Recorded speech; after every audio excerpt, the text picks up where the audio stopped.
So in today's class we are going to study empirical formula, molecular formula calculations. అయితే మనకి question అనేది repeated గా ఐపీఈలో అయితే ప్రతిసారి వస్తూనే ఉంటుంది and this is also one of the most important model for other competitive examinations also. ఇది మనం ఎంత ఈజీగా సాల్వ్ చేయొచ్చు, చాలా తక్కువ టైంలో ఎలా సాల్వ్ చేయొచ్చు అన్నది ఈ రోజు నేను మీకు క్లాస్లో చెప్తాను. Okay, so first of all మనకి ఎప్పుడైనా సరే ఒక క్వశ్చన్ ఇచ్చినప్పుడు they will be giving in terms of percentages. అంటే ఒక కాంపౌండ్ ఉంది, కార్బన్ లో ఇంత పర్సెంటేజ్ ఉంది, ఆక్సిజన్ 20% ఉంది, లేకపోతే కార్బన్ 40% ఉంది, calculate the molecular formula, empirical formula అని అడుగుతాడు. అవునా?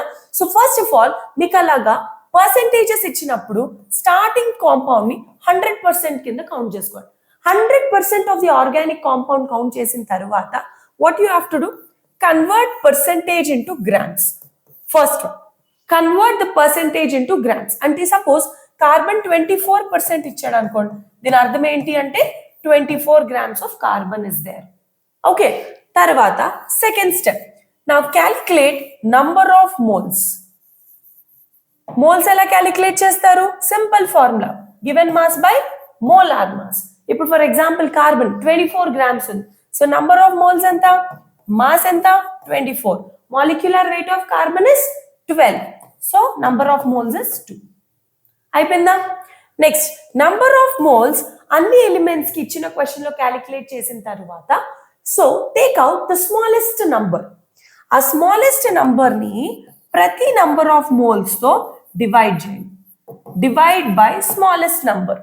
సో ఇలాగా ఒక ఏ అనే కాంపౌండ్ కి 2 వచ్చింది, బి అనే కాంపౌండ్ కి 3 వచ్చింది, సి అనే కాంపౌండ్ కి 4 మోల్స్ వచ్చింది. సో నెక్స్ట్ స్టెప్ ఏంటి అంటే అన్నట్లు లోయెస్ట్ నెంబర్ ఏంటి, 2, 3, 4. 2 is smaller, so divide by 2, divide by 2, divide by 2. అదే ఇది. Okay, so divide by smallest number. అప్పుడు మీకు వచ్చిన వాల్యూస్ ఏవైతే ఉన్నాయో this will correspond to your empirical formula. అంతే. తర్వాత molecular formula calculation is easy. ఫార్ములాకి just you need to find out the formula. అవునా కదా? Empirical formula mass, molecular formula mass calculate చేస్తే మీకు మాలిక్యులర్ ఫార్ములా అనేది వచ్చేస్తుంది. ఒక ఎగ్జాంపుల్ చూద్దాం. సపోజ్ నా దగ్గర ఒక క్వశ్చన్ లో 4.07%, 24.27, 71.65 అలాగే మాలిక్యులర్ వెయిట్ కూడా ఇచ్చాడు. So let us see. So first 100% కింద కౌంట్ చేయండి, చేసిన తర్వాత పర్సెంటేజ్ ని గ్రామ్స్ లో కన్వర్ట్ చేసుకోండి. సో 4.07% అంటే 4.07 gram, 24.27% 24.27 gram.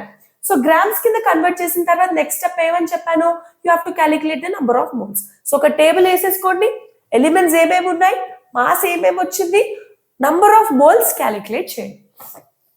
Number of moles directly given mass by molar mass. Carbon కి బై 12, క్లోరిన్ కి 35.5. అన్నట్లో స్మాలెస్ట్ నంబర్ ఏంటి ఇందులో, 2.01. సో ప్రతి నంబర్ ని 2.01 తో డివైడ్ చేయండి. So you got the values. So ప్రతిదీ డెసిమల్ లో తీసుకోకర్లేదమ్మా, ఇక్కడికి వచ్చేసరికి మీరు అప్రాక్సిమేషన్ తీసుకుంటే you will get the correct answer. So ఇది 2, 1, 1. దీని అర్థం ఏంటి, హైడ్రోజన్స్ 2 ఉన్నాయి, కార్బన్ 1 ఉంది, క్లోరిన్ 1 ఉంది. So finally H2C1Cl. Okay, so CH2Cl ఇది నా empirical formula. Once I got my empirical formula, దీని మాస్ క్యాలిక్యులేట్ చేయండి.